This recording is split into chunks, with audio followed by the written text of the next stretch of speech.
Howdy, pards. Mr. Holster here, just having a little coffee in the tack room this morning. Can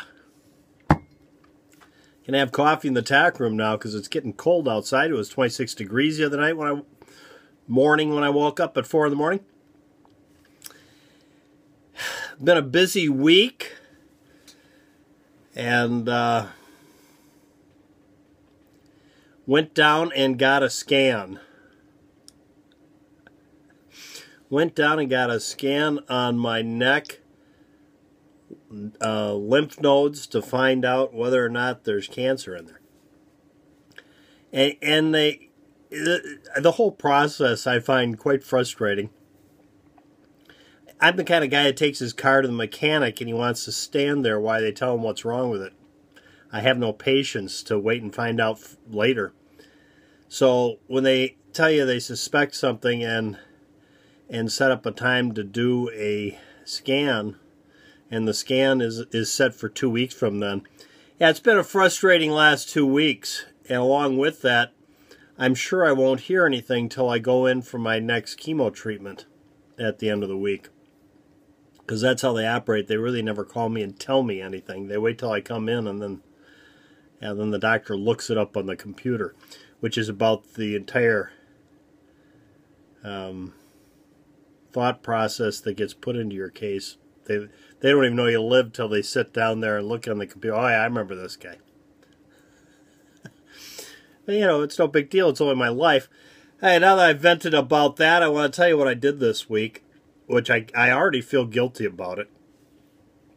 But sometimes you got to do a little something to keep yourself from going crazy. And I did this week because I was going crazy. I admit it. It's been a bad 2 weeks. So what I did is I went down to my favorite shop down in the cities and saw my old friend and took some things to get rid of. And it was hard getting rid of some of them, and other ones it's easier than I thought. Being this time of year, it's a good time to sell things like Winchesters, 30-30s, or shotguns. So that's what we did, and we also brought a lot of things I purchased used. And one of them, which it was also a tough decision, a couple Glocks. And that was a tough one because that's like, separating with my backup Glocks is kind of like admitting defeat, I felt. But I also felt there was something that I needed to do, and I needed to free up those resources and not keep them tied up there. I didn't feel it was prudent to keep that money tied up there when I got bills to pay. So kind of did a real gutting this week of the operation. But in the process, I took so many things for a reason. Because I thought about this. I thought about it long and hard. And I thought, if I took quite a few items down, and in the process did some trading and brought one new thing back, that it might take the sting out of it. And if I did it correctly, and maybe I could end up, when I have to down the road, which I hope it's not right away, but at any rate, I could down the road then let that go, and at the worst recoup the money back from the used firearms I traded. You see? This was my thought process, and I don't think it was a bad thought process. You come out ahead and get some little boost there, and at the same time you get something you can play with. And if you find something really nice, I think I can come out ahead on the deal. You following me? Okay. So this is what I did.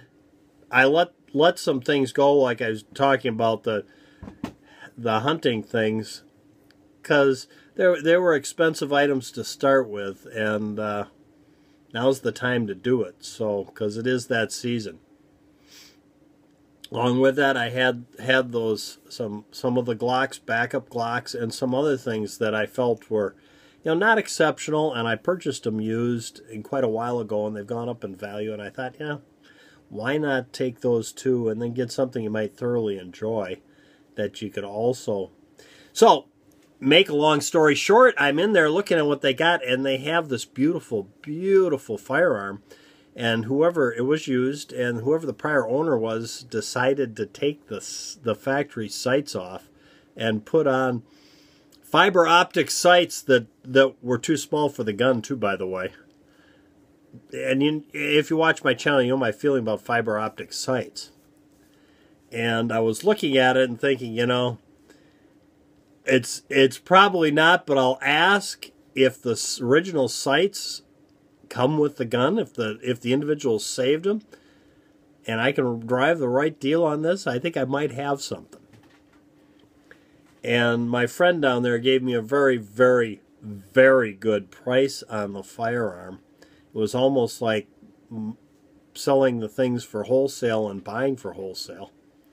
So it took a lot of sting out of it and made it a kind of a half-decent deal for me. And I got it back, and it was a bit of a challenge to remove the existing sights without wrecking them, and I don't know why I did that. As far as I'm concerned, they could be tossed. But I did, and put the original ones back on, and I'm kind of pleased with it. And I don't want to waste any more of your time, because now it's 6 minutes and 43 seconds of your life you'll never, ever, ever, ever get back again, pretty much. But I want to show you what I have, even knowing I won't be able to hang on to it long. But boy, I'm going to get it out on the range and run it through its paces and enjoy it while I can. And I'm going to do it, hopefully.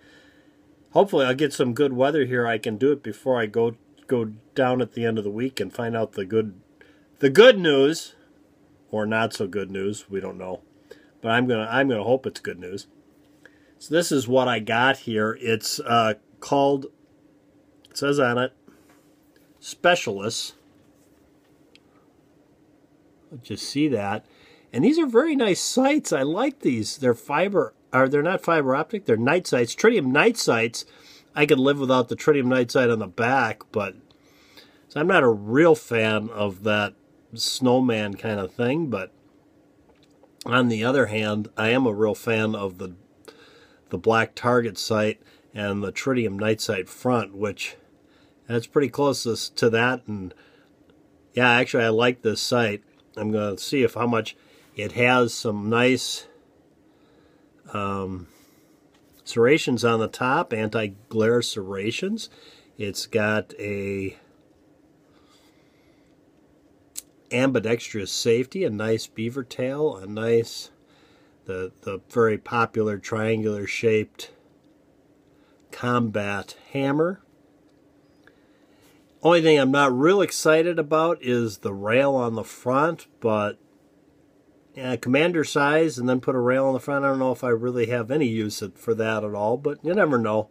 It's not a real deal killer for me though, and very nice. I like these G10 grips because they kind of look like wood. When I initially saw it, I went, and then I started looking at it and go, yeah, well, yeah, they kind of look like wood. I kind of like them. It was growing on me.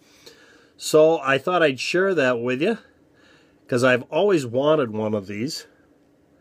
Not particularly necessarily the Specialist, but if